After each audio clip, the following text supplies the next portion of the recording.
कुछो बनाई नहीं खाला रे, कुछ बोलाला पसखी रुस जाला रे। हम कुछो बनाई नहीं खाला रे, कुछ बोलाला पसखी रुस जाला रे। नमस्कार, प्रणाम। हमरा मन सिंह और आप देख रहे हैं डीएन दबंग न्यूज के शो कलाकार अपन पहचान। आज हमारे इस शो में भोजपुरी इंडस्ट्री की बहुत अच्छी गायिका यंशिका चंद्रा जी। तो यंशिका चंद्रा जी, हमारे चैनल डीएन दबंग न्यूज में आपका स्वागत है। सबसे पहले तो हमारे जितने भी दर्शक गण है डीएन न्यूज को देखने वाले सभी को मेरा तहे दिल से प्रणाम है और आपका भी शुक्रिया अदा करना चाहूंगी कि आप अपना कीमती समय निकाल करके हमारा इंटरव्यू ले रहे हैं। और सब कोई इस चैनल को देखें, सब्सक्राइब करें और खूब आगे बढ़ाएं। ऐसे ही नए नए कलाकार हो या फिर पुराने कलाकार हो, सबका सपोर्ट करें, सबका सहयोग करें और सबको आगे बढ़ाएं। चलो, गायकी की शुरुआत कब हो? हमारे गायकी लगभग 2019 से स्टार्ट हुई।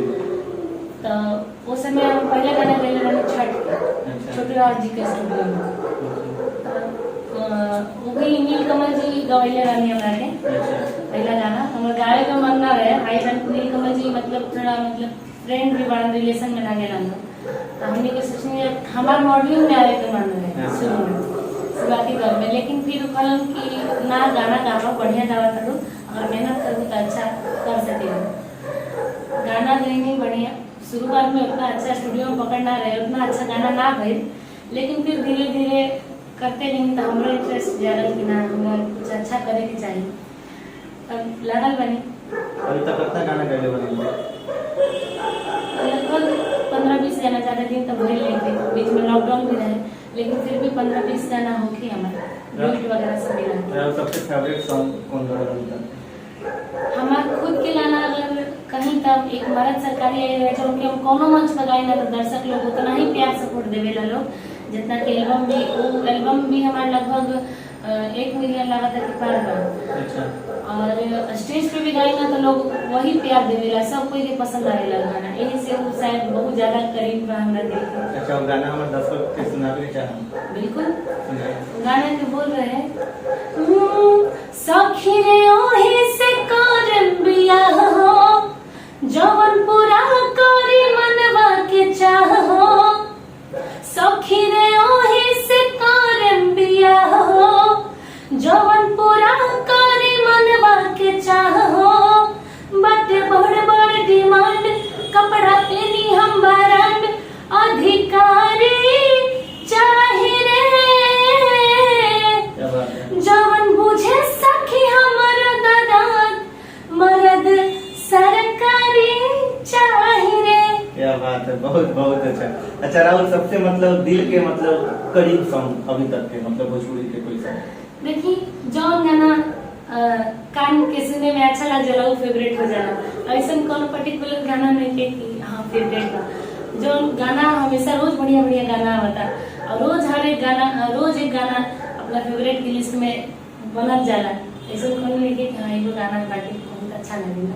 सब गाना बढ़िया बा, सब कोई मेहनत करला, छोटा कलाकार के बड़े कलाकार के।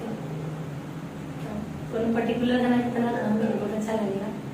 अच्छा, आगे क्या प्रक्रिया बा भोजपुरी में राहुल के टाइप के गाना लेके आए दर्शक के बीच? दर्शक के बीच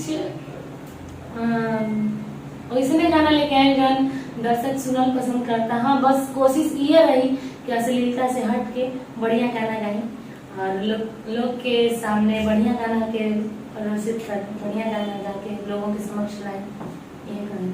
अच्छा राहुल, जिंदगी कोई कठिनाई पर जब गायकी के क्षेत्र में लगाएंगे ओकरा बाद कोई कठिनाई अगर देखा जाए तो सबसे पहले तो कठिनाई कुछ नहीं है। जब तक आदमी बाजत नहीं है मार्केट में तब तक कठिनाई ही बा। अब बजला के बाद भी बहुत ज्यादा एक कंपटीशन बा, तो खुद के संभाल के आगे बढ़े के बस। अच्छा, अब जाए से पहले वो हमारे दर्शकों के कोई अच्छा सॉन्ग सुनाई, तब अपन सॉन्ग। हमारे वो गाना अभी कुछ दिन पहले रिलीज हो गया है, हम कुछो बनाई नहीं खाला रे, कुछ बोलाला पसखी रुस जाला रे। हम